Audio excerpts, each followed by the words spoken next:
कलावती या ऐसा कुछ नाम, कलावती, बुंदेलखंड की बहन कलावती, उसके घर वो नेता भोजन करने गए और यहीं पीछे बैठकर गरीबी का बड़ा दारुण वर्णन, द्रवित हो जाए ऐसा वर्णन कर दिया।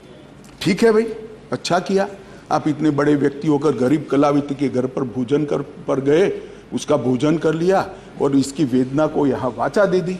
मगर बाद में इनकी सरकार 6 साल चली। मैं पूछना चाहता हूं वो कलावती का क्या करा? वो कलावती को घर, बिजली, गैस, शौचालय, अनाज, स्वास्थ्य, ये सब देने का काम नरेंद्र मोदी ने। आपल्याला मदत केली कोण? राहुल गांधीनं केली। राहुल गांधीनं मदत केली, आपल्याला जेवणाला लावलं, तर पुढं तर टाटसर करून सन्याने मोदीनं मदत केली म्हणून सन्याने मी म्हणणार आहो का? कशी म्हणणार आहो? त्याचं खोटं आहे, त्याचं खोटंच म्हणणार आहो मी। आपल्याला खरी सर्व मदत केली राहुल गांधीनं, राहुल गांधीचीच मदत आपल्याला शेवटपर्यंत आपली हे करणार आहोत, त्याचीच मी गावणार आहो। त्यानंच केली बा म्हणून मोदीचं खोटं आहे, मला काहीच नाही आतापर्यंत त्यानं मदत केली, तर ते करते केली म्हणून म्हणण्याले अर्थ काय? म्हणाले काही म्हणते का मी मदत केली, तो कोणती मदत केली मला? का घरकुल आलं म्हणते, घरकुल दिलं, हे दिलं, ती दिलं, तर मला ते 2008 पासूनच मंजूर झालं होतं घरकुल। तर मला राहुल गांधीचीच मदत आहे, काँग्रेसचीच आहे ना, काँग्रेसच्याच मदतीनं मी सर्व दिवस जो कुछ मिला वो राहुल गांधी की मदद से ही मिला। राहुल गांधी जी आने से पहले हमारी घर की स्थिति अच्छी नहीं थी। हमारे पापा गुजर जाने के बाद घर का पूरा टेंशन मम्मी की तरफ आ गया था। मेरी 7 बहनें और हम 2 भाई थे, तो हमारा घर जैसे तैसे चल रहा था। मतलब मम्मी खेत में जाती थी, बहनें खेत में जाती थी, तो फिर घर की परिस्थिति अच्छी नहीं थी।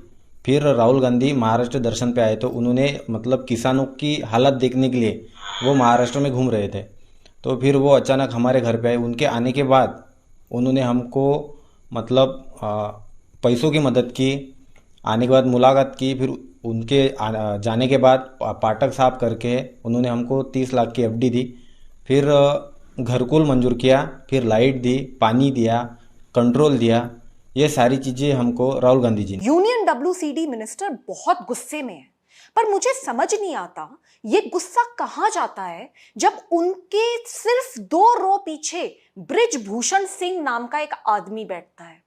इस आदमी ने 5 से ज्यादा रेसलर्स के साथ, ओलंपियन रेसलर्स के साथ सेक्सुअल हैरेसमेंट करा है, कमरों में बुलाया है, कमर पे हाथ रखा है, छाती पे हाथ रखा है।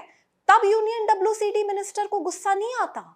यूनियन WCD मिनिस्टर को गुस्सा नहीं आता जब मणिपुर में लड़कियों को नंगा करके घुमाया जाता है, मोलेस्टेशन किया जाता है, उनके साथ गैंगरेप किया जाता है, तब इन्हें गुस्सा नहीं आता। इनको गुस्सा नहीं आता कि राम रहीम नाम का एक बलात्कारी और एक मर्डरर हर दूसरे दिन हरियाणा सरकार उसको छोड़ देती है, पैरोल पे बाहर निकाल देती है जेल से, तब इनको गुस्सा नहीं आता। इनको गुस्सा नहीं आता कि बिल्किस बानो, जिसके साथ इतनी बुरी तरीके से गैंगरेप किया गया, उसके परिवार के 7 लोगों को मार डाला गया और उन रेपिस्ट और मर्डरर को इंडिपेंडेंस डे पे छोड़ दिया गया, आजाद कर दिया गया, उस पे गुस्सा नहीं आता।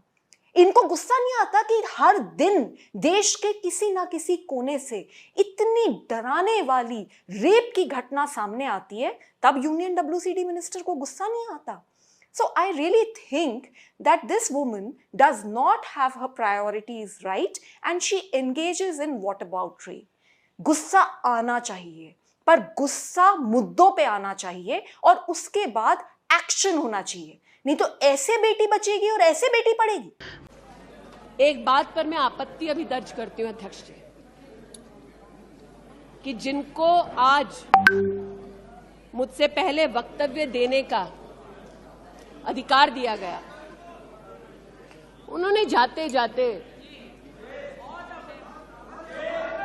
एक अभद्र यहां पर लक्षण के दर्शन दिए। It is only a misogynistic man who can give a flying kiss to a parliament which seats female members of parliament. ऐसी गरिमा विहीन आचरण को इस देश के सदन में कभी नहीं देखा गया। ये उस खानदान के लक्षण हैं, ये आज सदन में देश को पता चले।